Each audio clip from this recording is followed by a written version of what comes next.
Haleluya. Haleluya. Gira hano. Imana ishimwe cyane. Mungu asifiwe. Amasaha y'ijoro arabaye ariko turumvikana iminota nkora. Ndakora iminota 20.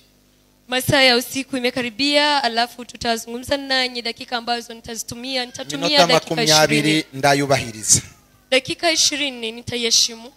Ndasoma ijambo ry'Imana mu gitabo cya Luka. Ndasoma neno la Mungu kwa kitabu cha Luka. Igice cya mbere. Sura ya kwanza. Umurongo ni wa 26 ndageza ku murongo wa 37.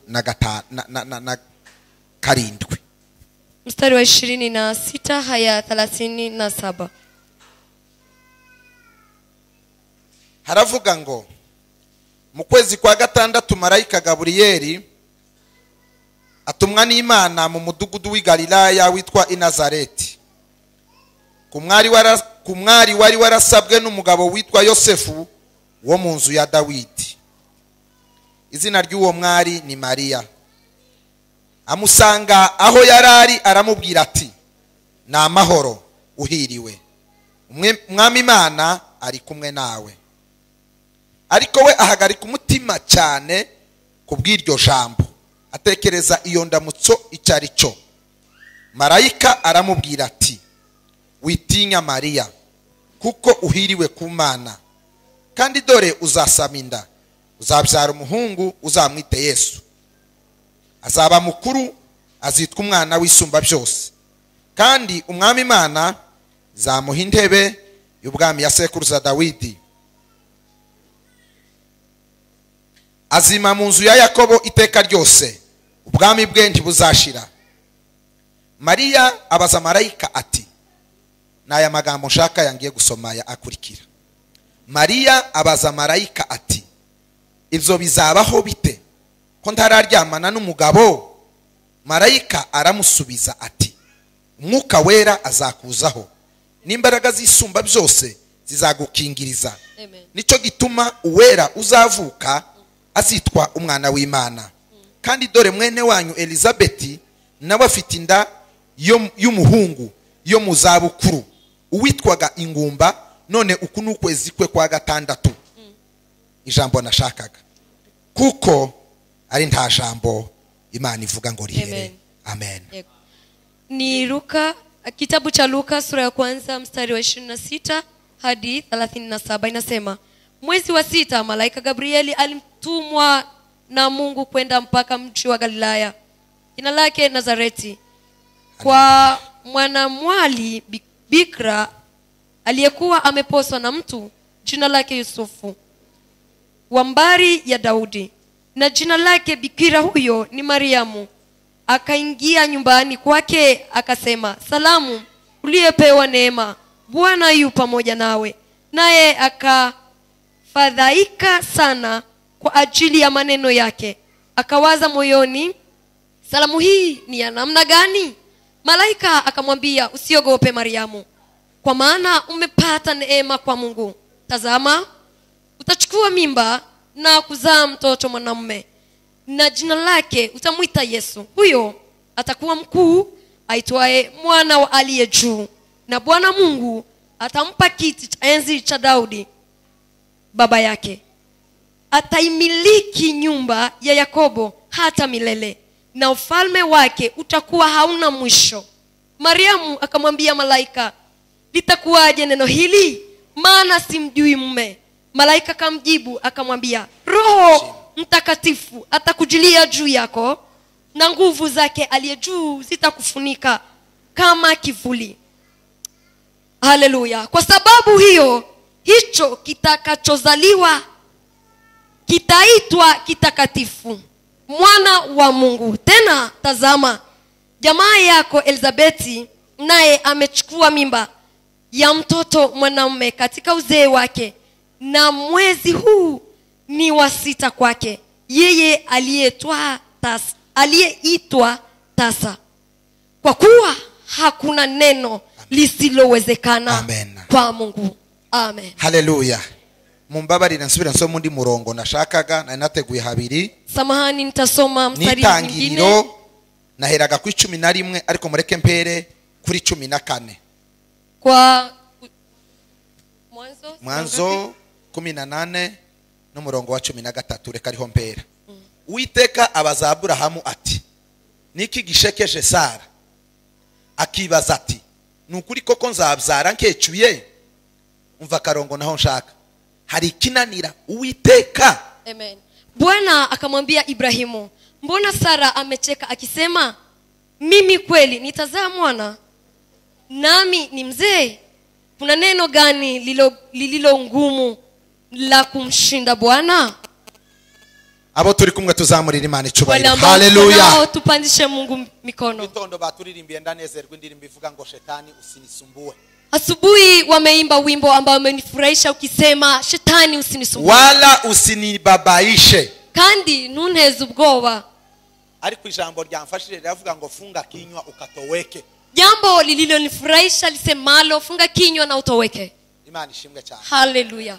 Ijambo nshaka kuganira muri minota mike. Jambo nataka kuzungumza kwa muda mchache. Ndaganira indahiro zine Imana izirahira ko izadukorera ibyo dutekereza ko bidashoboka. Amen. Nitazungumza viapo vinne ambazo Mungu huwa anasema ya kwamba atatutendea. Imana izirahira kane. Mungu huwa anaapa mara 4 tu.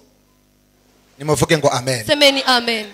Izirahira kane gusa. Inaapa mara 4 tu. Kandi ako kane izikarahira ihayisa n'inyomoza Satani. Na huwa anaapa mara 4 tu ikiwa inamchekelea shetani. Kuva umunsi Imana ikubwiye cyangwa ikumenyesheje ikizagukorera. Tokea siku Mungu alikujulisha kwamba kuna jambo ambalo atakutendea. Imana irabizi ko tuyigirira makenga tutaza tuyizera.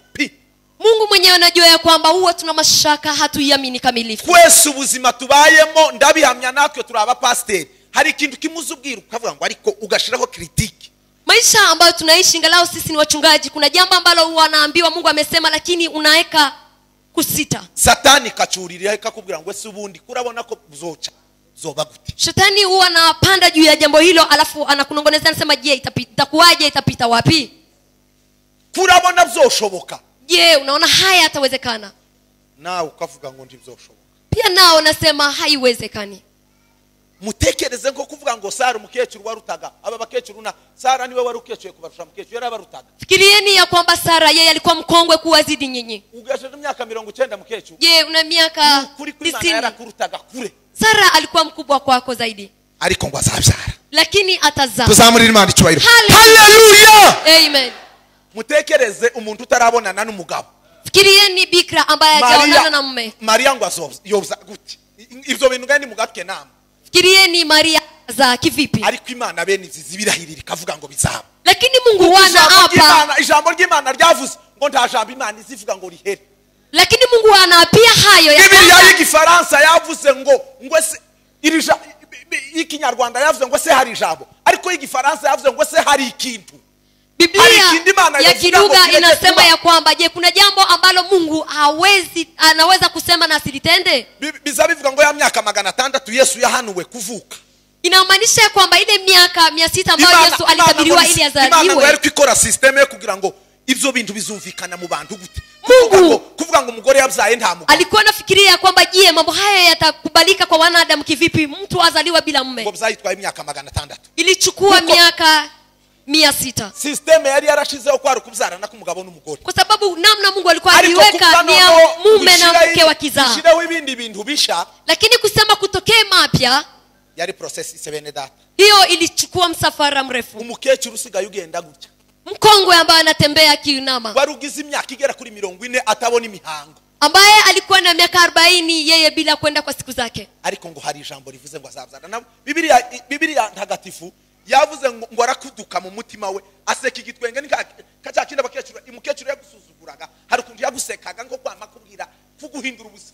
Lakini Biblia inasema ya kwamba Sara alicheka moyoni mwake. Musaba malaika bamara kurya kwa Ibrahimu bakavuga ngo igihe nkiki ngo tuzagaruka ubyara. Sara ngo yakaseka batari ni mwariye nubundi mwariye ni mugende. Wakati malaika walipita kwa Ibrahimu niko kubabwira ngo iyo nimpishigiye kubavugisha. Alafu akasema wakati kama huu utazaa yeye amecheka. Ni musohoke mugende ntiyagira undi muntu umva imana. Kaambia nendeni umeze kumusi nyine Maria abwirwa ngo azabyara. Hiyo ni sambamba na kuko malaika aramubwira ngo iwayo uvuga ati bibaho. Kwa sababu alimwambia malaika hayo hakuwepo. ayo ni amakuru n'undi wo kumva wovuga ngo ntabwe ngo ufite marayika. Hayo ni habari ambayo sindabonana n'umugabo Bibiliya y'Igifaransa yavuze ngo ni vierge. Vierge ni ukuvuga ngo ni umuntu utarabonana n'umugabo n'umunsi n'umwe. Biblia inasema ya kwamba alikuwa ni bikira. Kubera ko umwanya wagiye bimuzubireka. Imana ishimwe cyane.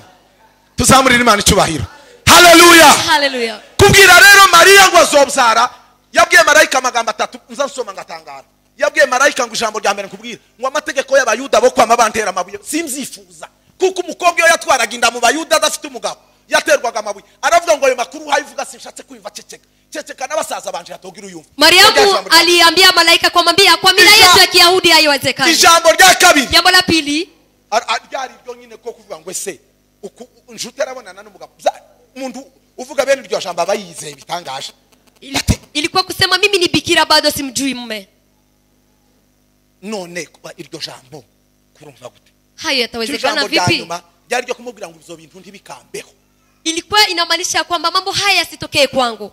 Ariko amubwira ijambo rikomereza. Lakini akamwambia jambo moja kubwa. Aramubwira ngo umwuka w'Imana azakuza. Akasema roho wa Mungu ataja. Kandi ngo n'imbaraga zisumba zose zizagukingiriza. Nguvu za Mungu zitakuwa. Abayuda ntibazakubona uzihisha chini ya mwamba. Wayahudi watakuona sababu utakuwa chini. Abayuda amategeko yabo azahinduka ubusa. Amri sheria zao itageuka bure. Umwuka azagutwikira. Sababu roho kandi ngo n'imbaraga zisumba zose. Na nguvu za Roho Mtakatifu zitakujia. Nico gituma ngo wera azavuka zitwa umwana w'Imana. Vivyo hivyo yule ambaye atazaliwa ataitwa mwana wa Mungu. Maria yamavuga ngo ndi umusha wawe. Ibyo ngo ndabyemeye. Maria akasema mimi ni ariko bivuga Imana hari indahiro iba yamaze gushiraho tayari. Inamaanisha kwamba Mungu kuna kiapo alikwambia kugira Satani ngo ibyo wawongorera Maria cyangwa Sara cyangwa umuntu runaka ko bitazaba. Ndimana ngiye kubirahirira ko nzabishitse. Vivyo hivyo Mungu anasema ya kwamba yale ambayo yananongea ijambo ry'Imana rizarivuga ngo yatotoweka. Bizikurikirana ijambo ryayo ngo ibihi. Biblia inasema ya kwamba huwa anafuatilia neno lake kwa miaka 1000. Ijambo ryose ngo yavuze ngo izirikurikirana ibihi. Lolote lilolitamka huwa analifuatilia miaka 1000. Kandi Imana izishiraho. Na viapo hivyo ikintu cha mbere zirahira ndaza kubaha imirongo. Jambo la kwanza huwa anaapa. Izirahira izina ryayo. Inaapa jina lake. Tuzamurira Imana icyubahiro. Haleluya. Izirahira izina ryayo ikirahira ngo ndi Imana biba muri Yesaya. Mungu anasema mimi ni Mungu anaapa kwa kitabu cha Yesaya. Ndi Imana ndirahiye. Mimi ni Mungu naapa kwa jina langu. Ubu ngubu muzotegere n'abakecuru reka mbivuge nanje mfite umugore mfite na mama. Umukecuru ndakunda ko muzamubwira ngo rahira mukecuru ngo nguko nobura umwana wanje. Tiyoruha yirahira. Nta muntu uzuru wihuruka. Hata wamama wakitaka kuwapa wanasema hata nimkose mwanangu. Ngo kugira ngo akwemeze ngo nguko ngo nobura abana banje ngo nimugoroba ndakigarura iki kintu ndije. Ili akuitikisha na kwambia ni heri ni wakose watoto wangu. Nuko butamwizeye d'abord kugira ngo ashireho indahiro. Inamaanisha kwamba wewe bado hujamwamini ndio maana haishi hapo. Nuko bwacu tutayizeye. Inasababisha Mungu ape ni sababu sisi wenyewe hatuamini. Barajijishe ngo baramubwira ngo ngo ko turumva dusa n'abapungukiwe kwizera ngo none ngo twongere kwizera. Arababwira ngo ndaguke ntako mufite ngo kuko mwogira kwizera ngo kungana n'akabuto kasi nato ngo mwoza mubwira umusozi ngo nuva ha uje hari. Wanafunzi wa Mungu walimwambia je, kwa nini mnamwamini Yesu? Akasema mngekuwa na imani kama punde ndogo ya punde ndogo ni mtaambia milima itoweke na itoweke. Ntako mufite nukubesha. Hamna imani yoyote. Baza baguhanurira nawe ukavuga ngo ngo ndabyakiri bigasigara hanga Imana ikabimenya. Sometimes wanakutabiria alafu unayaacha bado yatoka nje. Kubera kwitazihangana natwe ntizikireka ngo ikinyuze ngo gatakize ndagisubizayo. Lakini Mungu hajali na hayo, ingawa wao hawaamini yeye huwa anajibu. Ahubwo izivuga ngo icyo ndambitse njewe ndahiye ndahizina ryanje. Kwa sababu yanasema mimi nikiapa na hapa jina langu. Niryo zina ryonyine ritazateshwa agaciro. Hiyo ndio jina ambalo haitazaliwa. Kandi Biblia ivuga ngo niryo zina ryonyine twaheremo gukizwa. Biblia inasema kwamba ndio jina ambalo tunapewa wokovu. Twavugaga ngo nugira ibibazo ukaryambaza uzakira. Hiyo cyakabiri zirahira ni ijambo ryayo. Jambo la pili ambalo Mungu anaapa ni neno lake.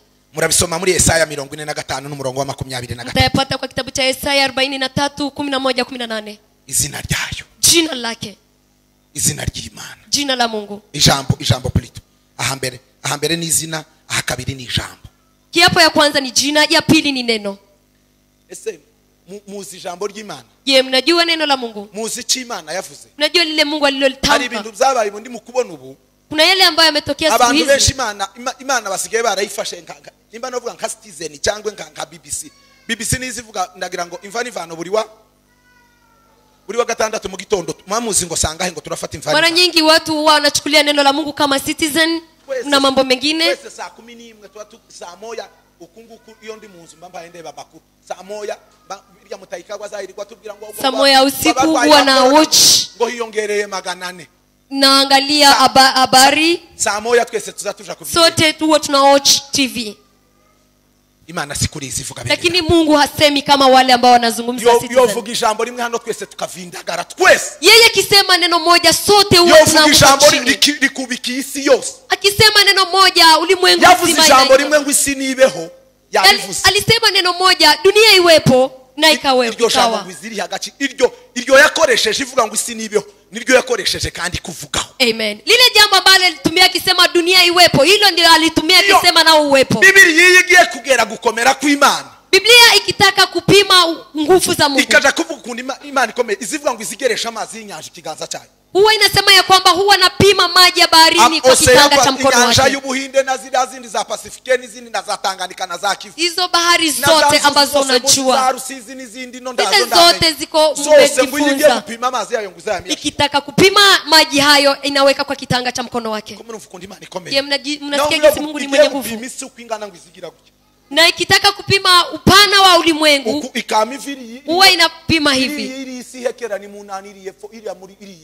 Inaanza mwanzo wa dunia mpaka mwisho. Na inakamilisha. Imani shimwe sana. Amen. Ukongo ni kw'Imana ikomeye. Vivyo hivyo ndivyo Mungu ni mwenye nguvu. Kugira ngo seha kakaruhurura nzambona hakani. Uwo ndabarahiwobwira abakongomani cyangwe ababanyakenya ngo tukavoma. Ko kavoma imyaka 10 ntitwokamara. Wakisema wa Kenya na wa Kongo ati tuchote hii mtoni iko hapa hatuwezi ichota. Ali amazi Musa ali amazi asafa ya ruri harusi. Aho ndi muhamenye. Je, mnajua maji hayo yanatoka wapi? Tukavoma bakaza nazira za tinga ntiyoshi. Boya yobza barabishoboye. Ariko ndiboyakamya ntiyokama. Hawezi chota na maji alafu waekame. Ariko yo yabicoye muri systeme yayo gusiravuga ngo akakaruhurura kazamanuka. Lakini Mungu amepangilia haya akasema maji haya yapite hapa. Tanganikira yitegeka ngo ijiriye. Akasema bahari moja iende huko. Aya mazi yose ntituzi yazaje. Hai maji yote hatujui mahali ambapo inaenda. Lakini neno linasema ngo iba ni muhengeri. Yeye bado kwa bahari. Tuzamurira Imana icyubahiro. Haleluya. Ni muhengeri epfiyongiyo. Huko mbali kwa bahari bado Mungu yuko. Ibayo. Mungu yuko huko. Ikindi Imana yavuze. Jambo lingine Mungu alisema. Ngo izina ryanje sinoritesha agaciro. Anasema jina langu siwezi lidharaulisha. Ijambo ryanje sinoritesha agaciro. Pia neno langu siwezi lidharaulisha. Haya ndio maneno mawili huwa anashikilia sana. Izina ryayo ni jambo ryayo. Jina lake na neno lake. Ijambo ry'Imana. Neno la Mungu ni iringiri. Ni hii Biblia. Igituma mbabwira ngo ntitwizeye, igituma tuza turwara ntidukire ntitwizeye, ntituze nta kintu kitaba muri Biblia n'ukuri kw'Imana. Nje mukindi cyumweru watekereje mba ntekereza ikintu nagira urya ngamba ntekereza ngo sinzi nuwo nabibwiye ngo ari ufite azongererwa ngo naho ndafite azakwa nicyo yaririraho nariko ngo ngire ukya namambigwa. Juzi nilikuwa nikifikiria mambo moja na ingine alafu nikagundua kwa Biblia. Kandi ubuhanuzi twemera ubuhanuzi ariko ibindi byose bisigaye byo nta rindi jambo ryo bari kivumbutse risha. Ibindi byose bisigaye gusa nihishurirwa nimba nziko hano haba abantu b'impano benshi kuriya si ukwerekwa bari njibe nta kintu bo kwerekwa. Ibintu byeretswe byose ni kandi byeretswe byose byavugaga umuntu umwe byavugaga Yesu Kristo. Nyuma yo kuboneka k'ubuhanuzi bwose bwarahaga hasigaye gusishurira. Tunaamini kwamba kuna manabii ambao wanatabiri lakini hakuna unabii ambao ni zaidi ya Biblia. Umuntu agashurirwa akavuga ngo mbonye ikintu hapa. Mtu anafunuliwa anasema nimeona kitu hapa. Iki kintu sigisha Yesu yagisanze hora. Jambo hili si mpya sababu Yesu ameacha hayo akiwa hivyo. Ifuso na bene data bose b'impano bavuga bari abazaberekwa. Yeye yote ambao utasikia wanabii wanatabiri. Ubuhanuzi bukibaho. Hakuna unabii mwingine mpya. Kuko ubuhanuzi ni yote ni kufunuliwa sababu unabii ni Biblia. Iyo tuvuga guhanura, iyo tuvuga ubuhanuzi muzambwira ngo ubuhanuzi ni iki? Tukisema unabii, je, mnafikiria unabii ni nini? Kwerekwa mbese kwerekwa niki? Kufunuliwa ni nini? Umuntu nimba yurevera watekereje ngo mwubakire kanisa gutya yareretswe. Kama mchungaji alifikiria akasema mjenge hivi, yeye amefunuliwa. Ndebe z'icyatsi kibisi gusa ngo zizoberwe yareretswe. Yeye amenunue kiti tu ya green amefunuliwa. Iyo bavuga guhishurirwa ni ikintu undi uzovuga ngo ndabonye umusaraba ngo tukura tushira hani uzoberwe. Mukabyemera mukabona baberewe. Uwo yagize gute? Yahishuriwe. Mtu akisema chukueni msalaba muweke hapa mtoe hapa, huyo ni kufunuliwa tu. Ni hishurirwa. Ibindi kufunuliwa. Habe nubwo bazovuga ngo urarwaye ngo hano mu kirenge hari ikintu. buriya si ubuhanuzi yahishuriwe. hata waseme unagonjwa hapa kwa nyayo zako, jua kwamba sababu unabii ni neno la Mungu. Imana ishimwe cyane. Ubuhanuzi ni bumwe ni ijambo ry'Imana. Unabii ni mmoja ni neno la Mungu. Kandi bibi zose nda kindi bizabifu zavuga ka Yesu Kristo. Kandi pia haya yote yanazungumza tu kwa ajili ya Yesu Kristo. Imana ishimwe cyane. Amen. Kandi yarashe twaramubonye. Na lija tulimuona. Imana ishimwe cyane. Amen. Yabivuze uyu mugabo waruhagaza. Hari abantu bazamera nk'abatarabona Yesu. Huyu mnenaji wa Injili alibisema kuna wale ambao wanakaa lakini hao wanakuwa kama hawajamwona Yesu. Hari muri Mswahili wavuze ngo tumeuona mkono. Kuna mwimbaji amesema ya kwamba tumeona mkono wake. Imana ishimwe cyane. Amen. Imana ishimwe cyane. Hallelujah. Imana izirahira kuco yamvuzeho. Izirahira izina ryayo ikarahira n'ijambo ryayo. Nibyo bintu iziyagararaho bitota agaciro. Kuva mwebwe mwabaho nabasogokuruza amateka yabo kugeza umunsi. Hari umunsi wigeze kuvuga ngo Imana yasebye ngo izina ryayo riratukitse. Cyangwa ngo ijambo ryayo yavuze ngo ryabaye inyoma. Habe n'umunsi n'umwe. Mungu lile jambo ambalo litamka kwangu litakuweko kwa sababu yeye hawezi tupilia jina lake ili aibike. Imana ngo njewe umunsi umwe mu kanisa narababajije hese ninde abantu bavuga Imana yavuzeho nibanga nukuri ko Imana haguruka abantu batatu. Kuna siku niliswali kanisani nikasema je ni wangapi ambao Mungu amenenea? Mbona abakecuru ko barabishaka. Ukasimama tu watatu. Ndavuga ntari ko mama barari. Nikashangaa. Mwabakecuru uko Imana ndiye yabavuzeho. Wakongo hawakusimama akasema je Mungu hawaje wazungumzia? Nta muntu numwe wicaye Imana itavuzeho habe n'umwe. Hakuna yote ambaye anakaeti hapa yule ambaye Mungu hajazungumzia neno. Imana itavuzeho ndakibaho. Yule ambaye Mungu hajazungumzia neno haiko tena. Igitumye wicara uzonanirwa kukivumbura ngo kimenye umubunebwe ariko kirahari. Inasababisha uketi kuna jambo ambalo Mungu amekuzungumzia. Wewe hawezi litambua lakini liko. Bila mene data yakoze byo kuririmba byo kuvuga ngo umurimo w'Imana azakora. Kuriya nico twahamagariwe twese. Icyawe kandi nibwo namutekereza ngo kuba pastor ngo pastor ngo niba bahamagara ko bazamva ngo pastor ngo mwebwe ngo Imana ngo none yabavuzeho. Cyamana yavuze kuri pastor itaravuze ku mudiakoni cyangwa kuri uzawicara aho ngaho. Sote ambao tunakaa kama ni wachungaji msifikiria kwamba ni sisi ambao Mungu amezungumzia. Sote Mungu ametunenea. Jewe pastor uzohembwa kuruta umuntu uzukorobe. Mimi mchungaji sitalipwa kuliko yule ambaye ana mop kanisa. Kuba kuri Benjamin yavuze uzubikora bikuvuye ku mutima. Yatende tu yakitoka. Hari abandi baza basigana ngo wese kanisa ngo sibya ba pastor ngo nubu. Kuna wale ambao wanasema mimi sitafanya usafi sababu kanisa ni ya wapasta. Keri Imana yakuvuze watangiye nuko baza bagenda bagitema. Lile ambalo Mungu amekuzungumzia unaenda ukiliaibisha. Umekashakisha umenye Imana yakuvuze. Ndugu mpendo ambao unapumua tafutisha jambo ambalo Mungu amekuzungumzia. Kandi ntukigere wikanga ngo none zanibukaje umuntu wigeze kupangira mu za pastor. Imwene dataramuzi umuprero witwanda bahana. Nimba hari abantu bari babaho bagito batakaza batekereza ko bazokorera Imana ni jewe wa mbere. Nta wundi mwana mu karere wose wigeze ukungura kanje. Habe numwe uyu mwene datarabizi. Mtu wa kwanza ambaye ametabiria kwanza mimi nitakuwa pasta. Ilikuwa ni ajabu sababu mimi sikuwa mtu ambao ningefikiriwa hayo. Sababu nilikuwa mtu. Ariko umunsi umwe yamambwira nari mvuye ku ishuri. Arambwira ngo ndagushaka. Ngo Imana yanguye ngo uzoba pastor. Ningaho namubwiye ntari ko yewe nti tibyuze uvuga nawe iyaba wari ubizi ndi wavuga. Nilimwambia kwamba unanitabiria lakini ni kama hujui maneno nasema. Uzawere ko ari kuzumwe inzoga witwa ngo nindabahane. Arambwira ati Imana yaneretse mbona ubaye pastor ngo kandi atari muri iki gihugu. Namubwira ndi imishinga mfite yose nta nimwe irenga muri ho nino yose igarukira. Nilimwambia kwamba miradi alinitabiria akasema utakuwa mchungaji kwa nchi nyingine lakini nikamwambia mradi ninayo sina mradi ya kutoka kwetu. Mukabindi nakundaga ibintu bibi nakundaga kurwana nico kintu cha mbere nakunda. Kwa sababu mimi nilikuwa mtu ambao anapenda kugomvi sana. Nakazanwana n'abana bafurero bagera kuri 40 kandi bose nkabika. Nilikuwa mgomvi zaidi nilikuwa nikipigana. Yarabizi aba bari baturanye n'abafurero. Haya ni mashahidi hawa ni mashahidi. N'abindambara tugatangira mu gitondo rikare. Nilikuwa nikigombana asubuhi hadi jioni. Barahunga sinarizi guhunga bose nkabirukana. Mimi nilikuwa nikiwakimbiza mimi hawako na nikimbiza kamwe. Kandi kuva mvutse nkangana utya nari ndaragira ubwoba ngo numve nubwo yabaga umuntu nduti yashoraga intambara naje paka anemereye ko atsinzwe akambira ngo aratsinzwe. Nimba nkubise none ejo nzomutega muteri. Ejo bundi mu. Mimi sikuwa naoga nilikuwa ubuzima bwanje sinatekerezaga ku munsi umwe Imana izampagarika ngo nikore. Maishani mwangu sikuwa najua kama nitakuwa kiongozi ni. Kokera yari yarabiciri hasi yarashize indahiro ngo ugutekereza kutokira. Shizeho indahiro y'izina ryanje nubona bitabaye uzovuge ku izina ryanje. Lakini kwa sababu Mungu alikuwa amewekelea kiapo akasema ya kwamba haya ingalao una rongu lakini haya yatakuwepo. Mwene data nushaka uhaguruka ukore Imana yakuvuze. Mpendwa ni heri usimame utumike sababu Mungu kuna jambo amesema kwako. Ngoko nda munsi nabonye apotre haguruka ngo cyangwa revera wanyongorere ngo Imana ikumbiyeho. Imana izivugira ahantu hane.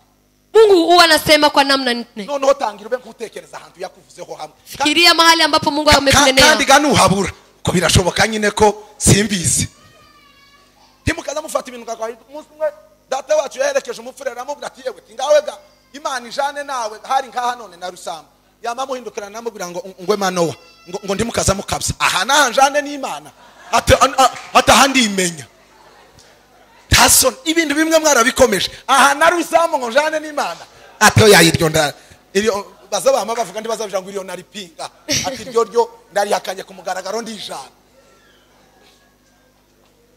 ese muranumvise neza timukaza musuzugura Imana akantu kose kaba n'Imana kose usizarau jambo lolote Mungu ambalo alimemtamka umuntu watuhaya aya mazi n'Imana kurya yabikoze siwe na yule ambaye ametupea maji hii ni Mungu ndiye amemwezesha si yeye. Imana ishimwe cyane Amen.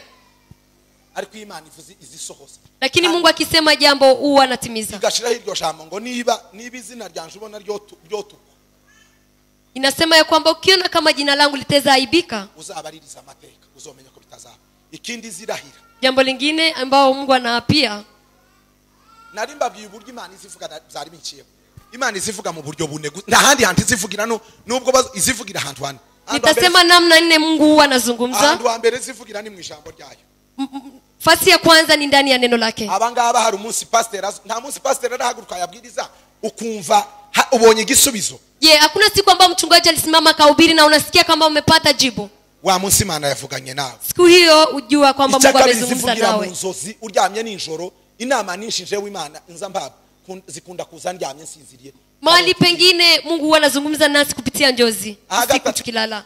Izivugira mu mirimo yayo. Mahali patatu ni ndani ya kazi zake. Hagize arabashumba babagiye mu biraro amuha umushumba tuzoje kumwikiririya mu biraro.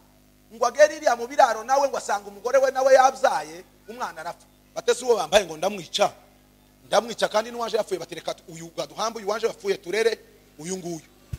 Uwo Kuro nibo bamuha abo bashumba nibo bamwisizina rya Kuro. Kuko Imana yari yaravuze izina rya Kuro ko azitwa Kuro mbere y'imyaka 108 abamwita Kuro ngo bamara arakura umunsi umwe bakina umukezo wa gisirikare abantu yo mu biraro baravuga batese n'utuyobora baravuga bati uyu Kuro niwe wotuyobora bati sawa ndavyemeye natuyobora barabayoboye umwana w'umuyobozi wa mutoye umunsi umwe ngo akora amakosa Kuro ngo aramurambika aramukubita muhindura ngo muhindura inyama mu biraro batumwana umwana w'umuyobozi araka kwa sekuru bati mu bashumba bawe hari umushumba ugira umwana uwo mwana yabaye ikirara tunaniriya yaraya nkubitiye umwana yamwishe ngo atumije umushumba aramwira atese ndiwigishije umwana wewe ati umwana nukuri ndamwigishe nk'abandi ariko nyine ni kurya birya by'abana bati tumize uwo mwana abajije umwana batese wa mwana ni gute wokorera undi muntu bene birya aramusubiza ngo niko umboye ko nubahiriza amategeko kwashira atujya bise nibo twahaye n'injoro waje kwera poliki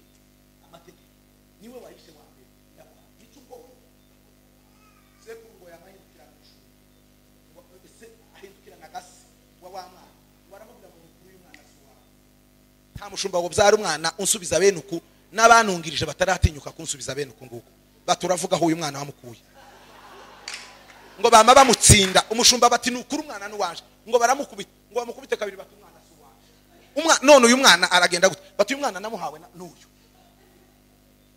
Kuro batese umwana naguhaye yobara uyu ngo ati niwe Imana ishimwe cyane nibirebire yamye byaragenze nyine biza kubatsimbura sekuru ariko narimvuze ngo icyo Imana yakuvuzeho nubwo cyonyura ahantu hameze nkahameze gutya cyo kiza gisohora. Alikuwa anazungumza historia ya kusema ya kwamba mfalme alizaa msichana alafu huyo msichana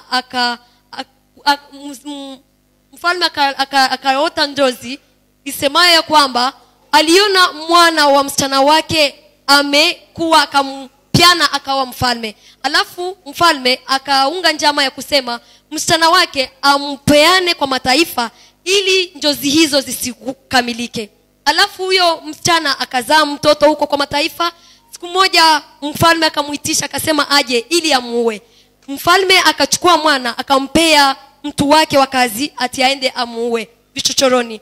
Mtu wa kazi alipofika huko akaona akakuta mwanawe amefariki. Alafu mtoto wa msichana wake akamexchange instead of ya kumuua akawa mtoto wake, sababu alikuwa mtoto wake alikuwa amefariki. Historia ikaendelea. Siku moja huyo mwana akawa mkubwa. Alipokuwa mkubwa sasa, siku moja akazozana na wafanyakazi wa mfalme. Kuzozana akawapiga. Alipowachapa, mfalme akaitisha huyo mtoto ambao alilelewa huko. Alafu akamswali, akamuuliza, ni sababu gani ambao umezozana na hawa ukawachapa?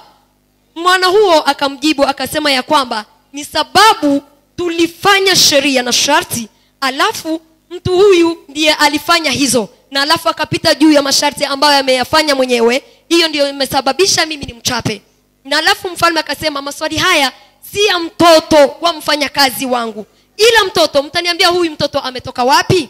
Na alafu mfanyakazi akamjibu akamwambia, mtoto huu si mtoto wangu kweli, ni yule mtoto ambao ulikuwa ulinipea ili niende nimuue. Hapo mfalme sasa, historia ikaenda, huyo mwana akageuka kuwa mfalme. Jambo alilosema ya kwamba neno lolote Mungu alilotamka ni heri, ni kweli, litatimia. Amen. Imana ishimwe cyane. Satani nizazikongorera ikakubwira ngo ntikizaba, uzaza uvuga ngo kizaba. Shetani akikunongozea anasema ya kwamba jambo hilo halitakuwa, jua ya kwamba litakuwepo. Satani zivugisha umuntu, izizi kakubwira ikakongorera, uzuyisubiza ngo bizaba. Uzamutegereza ko Yosefu mu rwobo, Satani yaramusanze namwe atese, wari uri mukubesha bakuru bawe nguzoba umwami. Kumbukeni Yusufu kwa shimo wo mu rwobo abaho. Shetani amemzungumzia akasema, je, ulikuwa nasiwaambia wakubwa wako kwamba utakuwa mfalme? Je, kuna mfalme Shimoni? Nzantekereza ngo yeriko kubita imigero urwobo, akavuga ati nubwo nda umenye ko ari circumstance ariko Imana yavuze cyo kirahari. Na kufikiria kwamba alikuwa kijibu Shetani akasema jambo lolote Mungu alilosema litatoa. Bamujana muzira. Satani yagiye imwongore batese ko bagukuye mu rwobo ariko bakakugurisha ukabugiye mu giputa bizobera he. Nzantekereza nabwo yariko musubiza ati ntaho Imana nta kimana itazaba. Ingalao walimuuza, yeye alienda kifikiria kwa sema jambo Mungu alilosema litatoa. Nzantekereza ko nabwo yakazaguma kubwira umutima ngo Imana yavuze kizasha. Na wakati alikuwa akifungiwa jelani alitatole. Ntihagira uzagera ngo uvuge ngo Imana yavuze ho. Usifikie mahali ya kusema ya kwamba jambo Mungu alilozungumza kwa ajili yako alitakuwepo. Imana ibaho umugisha. Mungu awabariki. Ijambo rya gatatu, Imana izirahira. Jambo la tatu, Mungu wana hapa. Mu gitabo cya Yesaya 62, Yesaya 32 n'umurongo wa 8 na mstari wake wa 8. No kuboko kwayo kwiburyo, ni mkono wake wa kuume. Imana ishimwe cyane. Haleluya. Kuriya ukwiraga zose muzi zibaho zigaragara ni kukuboko umuntu azazigaragariza. Nguvu zote binadamu anazo huwa anazizirisha kwa mkono wake wa kulia. Ushaka kwereka ko wanyu ukomeye icyo ubanza niki? Ukitaka kuonyesha mwenzako kwamba wewe ni mwenye nguvu, huwa anamuonyesha mkono. Habe n'abasirikari yo baje kugaragaza ngo yarakomeye, ni ukuboko bazabaje ni kugitugu. Hata askari wakitaka kumzirisha kwamba yeye ni mwenye nguvu, huwa anaenesha kwa bega. Subahanura gukomera kwe baravuze ngo ubutware buzaba kubitugu. Hata Yesu alipomtabiria walisema ufalme wako utakuwa begani mwake. Imana igiye kutubwira ngo nzasohoza ibyo nakoze, izivuga ngo ndahiye ukuboko kwaje kwibuka. Mungu akitaka kusema ya kwamba nitayatimiza yale niliyoyaagiza, huwa anaapa mkono wake wa kuume. Umunsi umwe yigeze nko kukurwanisha Farao, igukoza kuri ntibarwanye, kuko yabwiye Mose aramubwira ngo zanangira umutima we maze ngo murwanye, niko Biblia izivuga, amaze ngo ibankimu. Kuna siku Mungu alimgombanisha Farao, alitaka kumgombanisha Farao. Zande nimba kiyamukubisurushi kuko ija kumukubiturushi bayaramukora bibabuza arabaye ibi. Zandegereza gusongo yakazi batunga nk'ukuboko ikaja nko kukujana gusikababwira bati mwebwe abanyagiputa beno ibikeri ngo bikamabuzura igiputa cyose. Imagine sababu ya mkono ya nguvu ya mkono wa Mungu, mapigo mingi ilija kwa Farao. Ariko Bisiraheli ngo bari Gosheni ngo byaje kuhagera gusa muvu kuri Imana ikomeye bikagarukira ngo byaza bigera Gosheni ngo bikama bicaho karagaho Gosheni nagaho kabiyoruguruka amatungo gusa ni Abisiraheli bari baragiye igiputa cyose kama cyuzura kuri Nile. Misri ilikuwa naja na mapigo, lakini Gosheni mahali ambapo wana Israeli kulikuwa ni amani. Ukuboko kw'Imana kwiburyo, mkono wa Mungu wa kuume. Kunyanja ngo yamye bafurika nkuko ngo yamigira amazi gutya gusibwira Mose ngo barambuka amaze ngo ifurira amazi. Uzare Biblia ntizivuga n'ibindi bitabo ntacyo ndasoma, ntakiravuga ko ari n'umunyagiputa n'umwe uwo munsi n'amagara n'amafarashi. Biblia byose kuri Imana yabifuye, nta na kimwe kiraboneka, nta na kimwe uruzi ubundi yo rwatwaye umuntu ruzarugira rukagira kabagarura, ariko bo n'ubundi ntirurabaruka.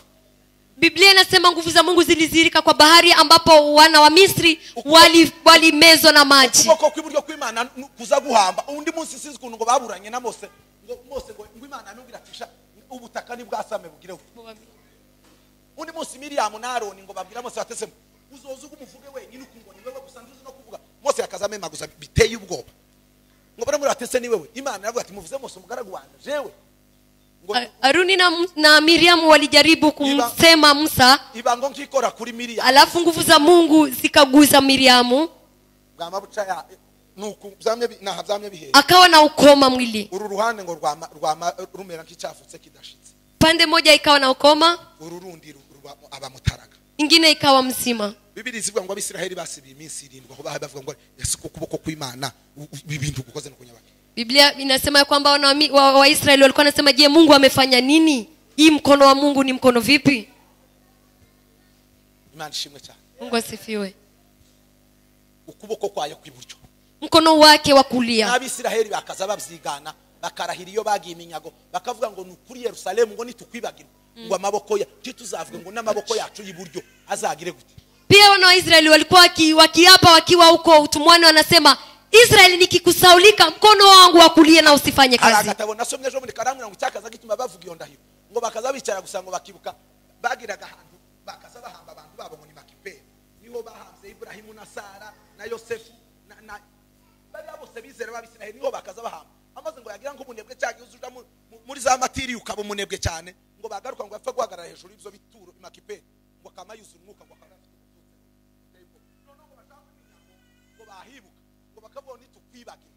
Ntabwo ari Yerusalemu hose bakazava ngo nizo mva gusa, bati nitwibagirwa ukuntu twabaye abanebwe muri iki gihugu, turi mu kavuyo ngo tuzamema amaboko yacu ntakagire gute, ntagakore. Ndio Imbaraga z'umuntu ziba mu kuboko, nguvu za mtu zinakuwa kwa mkono wake. Nunirata niyo umuntu yirata n'ukuboko azakoresha. Na ukijisifu, mtu anajisifu kwa kutumia mkono. Niyo ukora defense ugiye kurwana hari ugukubita cyangwa ukubita, nta muntu ndabona ubanza igipasu kuvisi yabaho, bazaba banza bose inani. Na yule ambaye anataka kugombana huwa anatumia mkono kwanza. Abe naba babaza bakina ibintu byabo by'inani. Ndimuzabona ko ukuboko nizo mbaraga imbaraga zaje kuye mu maboko. Nguvu zangu zote ziko kwa mikono yangu. Ukunda kuba considere cyane. Na mkono huu wa kushoto hauhesabiki sana. Ni ukuboko bali ni mkono wa kulia. Umuntu wese azavuka aruzu bwangu ko ariko kumera gutya. Imana yakoze ibitangaza bene data. Amen. Umugabo umwe mugoroba yara umugabo umwe twa no pastor yambwisha bari bwe nasese mugoroba. Siku moja mchungaji mmoja ameniambia jambo nikacheka. Kono makene ikigori ndashaka kurya ikigori. Akasema ninajisi kula mahindi. Ati ikigori twicare hari ugeni. Akasema nunua alafu tukae pa ule. Wakati alikuwa akitaka kula, akasema ya kwamba anaona nguvu za Mungu.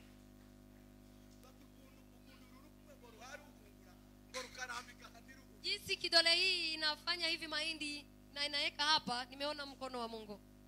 Koko ni Imana izibikora. Ukweli ni Mungu anatenda hayo. Tuzatubitahura tuzaho ni kawaida. Sisi hatuyatambui na tunachukulia ni kawaida.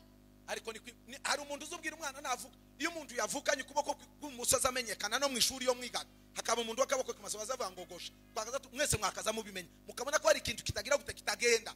Hata mtoto akizalika akitumia mkono wa kushoto, umuntu wenda ukoresha imoso muno ngo agitiwazo ni nkubumuga. Hiyo si jambo kawaida. Ariko uburyo Imana yatanze nyine n'ubu ngubu, lakini mkono wa kuume ndio Mungu ameweka nguvu. Irindi jambo rya kana ryo rya nyuma, jambo la kukamilisha la 4, murarisoma muri Amose, iko kwa kitabu cha Amos ibice 2 sura 2, mu bisome no muri Zaburi ya 89 pia na Zaburi ya 89 36 na haya ya 36. Izirahira kwera kwayo. Mungu anaapa utukufu wake. Iri ryo muri Zaburi zarimfasha cyane. Hii ya neno la Zaburi wananifariji sana. Umunsi umwe Imana benshi iravuga ngo igihe kimwe nigeze kurahira kwera kwanje. Pia Mungu mwenyewe alisema kuna siku ambayo nimeapa utakatifu wangu, ngo sinzabesha Daudi, sitamdanganya mtumishi wangu Daudi. Ibyo nabwiye Daudi indahiro nashizeho nukwera kwanje, cyo gihe niyo ngwate natanze nabo ndahiye kwera kwanje. Kiapo ambayo nimeapa mtumishi wangu Daudi, nimeapa uhaki wangu, utakatifu wangu. Uko ababandu bose muzamubona nta muntu wera de. Watu wote ambao mnawaona hakuna mtakatifu kamili. Hata mmoja. So babwira ngo habe n'abamaraika tibera. Hata wa malaika haiko watakatifu. Igihe mu ijuru bariko bavuga ngo bashaka bacungura. komantere zavuga ko n'abamarayika bariko bitora abamarayika babo ariko ngo barebe bagasanga bafite amaraso yabo yera afite inenge bakavuga ngo timukwiye. Wakati mbinguni walikuwa na kauli ya kutafuta yule mkombozi wa ulimwenguni. Kuna kitabu nimesoma ikasema hata malaika hawakuchaguliwa. Wasuzumwe bagasanga ari uwera ari udafite akantu n'umwami Yesu. Yule ambao wamemtazama wakamchunguza wakakutana hana shida yote ni mfalme Yesu. Cyangwa simana wala Mungu. Izirahira kwera kwa Yesu zivuga ngo kuko utaranumvaho umwanda. Mungu wanaapa utakatifu wake. Uko ndazana ugira. Kwa sababu mimi sina uchafu na sitakuwa na uchafu. Zasohoza icyo navuze kuri wewe. Nitayatimiza yale ambayo nimeyazungumza kwako. Zaburi yaravuze ngo nigeze kurahirira Daudi ngo kandi icyo gihe murahirira kwera kwanje ngo nubwo atakiriho sinzabesha nzabisohoza. Amen. Ndio jambo hili liko kwa Zaburi lilisema nimeapa kwa ajili ya mtumishi wangu Daudi ingalao hayuko neno hilo nitalitimiza. Yari mubwiye ngo abana be nubwo bazoza bakora amanyanga. Yego.